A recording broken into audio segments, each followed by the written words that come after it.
حیا جو ہے اس کی خیر اور بھی بہت ساری احادیث ہیں.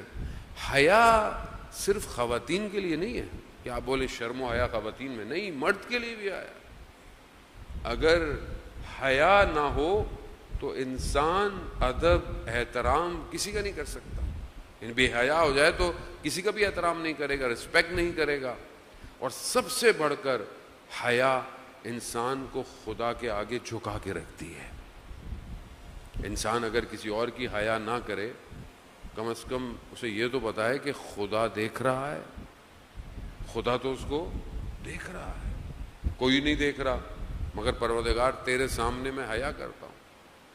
ہمارا تو ایمان اور عقیدہ یہ ہے کہ ہمارے وقت کا امام ہمیں دیکھ رہا ہے. تو اگر ہمیں کسی اور سے شرم و حیا نہیں تو اپنے وقت کے امام سے تو ہونی چاہیے کہ امام دیکھ رہے. آیت اللہ تقی بافقی کا واقعہ آج پڑھ رہا تھا میں. وہ ایک شخص مسجد جمکران گیا اور مشکل میں تھا. مسجد جمکران سے نکلا تو ایک سید ملے انہیں اور انہوں نے کہا کہ فلانے شخص کو دیکھو, وہ سڑک پہ صفائی کر رہا ہے. آیت اللہ عالم صفائی کر رہا ہے, اس کے پاس جانا, اس کو بولنا جو تمہارے پاس پیسے ہیں مجھے دے دے. تو یہ گیا ان کے پاس, کہا کہ وہ مجھے کسی سید نے بھیجا ہے کہ آپ کے پاس کچھ پیسے ہیں. تو انہوں نے سب سے پہلے اپنے سر پہ ہاتھ مارا کہ مجھے امام کیوں نہیں ملے, تمہیں مل گئے.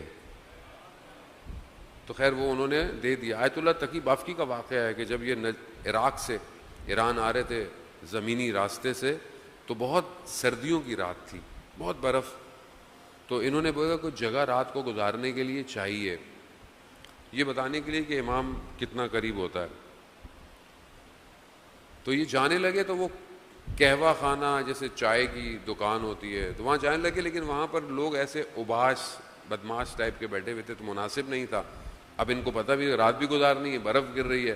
تو انہوں نے دیکھا کہ درخت کے نیچے ایک سید بیٹھا ہوا ہے اور انہوں نے کہا کہ تم ادھر آ جاؤ, وہ جگہ تمہارے لیے مناسب نہیں ہے. رات گزاری, باہر برف ہے, درخت کے نیچے گرمی ہے, آرام سے رات گزاری. فجر ہوئی, کہا نماز پڑھیں, نماز پڑھی, پھر نکلنے لگے, جانے لگے. تو ان کو احساس ہو گیا کہ یہ کوئی اور نہیں ہے, یہ وقت کے امام ہیں. جیسے ہی احساس ہوا تو امام نے فوراً کہا کہ اب جب کہ آپ کو پتہ چل چکا ہے تو ہم جا رہے ہیں. تو کہا مولا پھر کب ملیں گے؟ کہا کم میں ملیں گے اور سبزہ زار میں ملیں گے خراسان. کم گئے, اندر بے چینی تڑپ, 2-3 دن رہے, امام سے ملاقات نہیں ہوئی, چلے گئے. سبزہ زار پہنچے, کہا کہ پتہ نہیں اب امام ملیں گے کہ نہیں ملیں گے. ایسے میں امام نے ہاتھ رکھا تو کہا مولا میں تو کم میں آپ کا انتظار کر رہا تھا. کہا میں کم میں حرم کے باہر جو ہے وہ کھڑا ہوا تھا آپ کے برابر میں, مگر ایک خاتون آپ سے مسئلہ پوچھ رہی تھیں اور آپ سر جھکائے مسئلے کا جواب دے رہے تھے, میں آپ کے برابر میں کھڑا ہوا تھا. عزیزان محترم, ہمیں نہیں پتا کہاں ہمارا امام ہمارے ساتھ. اسی لیے کسی اور سے نہیں تو امام سے ضرور حیا کیا کرے کہ انسان حیا کوئی نہیں دیکھ رہا, امام دیکھ رہا.